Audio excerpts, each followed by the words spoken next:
An injury to Drakkar Klose has scrapped his fight with Jeremy Stephens in the scheduled co-headliner of UFC Vegas 24. The promotion announced Klose's withdrawal from the card during the live broadcast kicking off the event at UFC Apex in Las Vegas. The card now features 10 bouts. A UFC official told MMA Fighting and a heavyweight fight between ex-champ Andrei Arlovski and Chase Sherman will now assume co-main event status on the official lineup. Klose most recently appeared in the octagon in March 2020 at UFC 248, where he suffered a knockout loss to Beneil Dariush.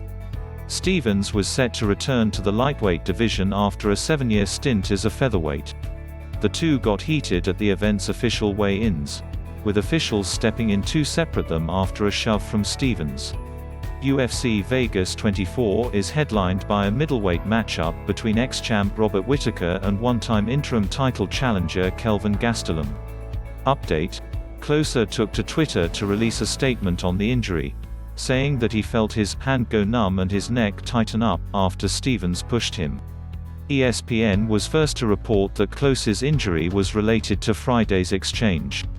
According to Klose, he was taken to the UFC PI afterwards where staff looked after him.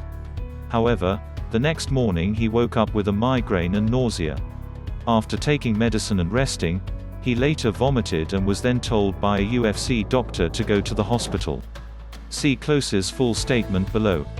After I was pushed by Jeremy at UFC faceoffs, I immediately felt my hand go numb and neck tighten up. Sean Shelby and the UFC officials sent me to the PI to get worked on by the UFC PT staff for 2 hours. I spent the night eating, rehydrating, stretching and even saw the PT staff later that night. I woke up early this morning with a migraine, headache, nausea, and the only thing that made me feel better was laying in the dark. UFC got me medicine and I rested for a couple hours before getting up and vomiting. It was at that point we called the UFC doctor and he made the decision to send me to the hospital. I'm sorry to everyone who was excited for this fight. I tried to do everything I could to stay in this fight, but these issues are out of my control. Klose's management team subsequently confirmed he suffered a cervical sprain of the neck and a concussion, per the results of a CT scan he underwent at the hospital. There were no signs of dehydration, indicating the injuries were not related to his weight cut. ESPN was first to report the injury diagnosis. Klose's wife, UFC strawweight veteran Courtney Casey, indicated the injury was caused by whiplash. The UFC said Stephens and Klose would be booked for a later date.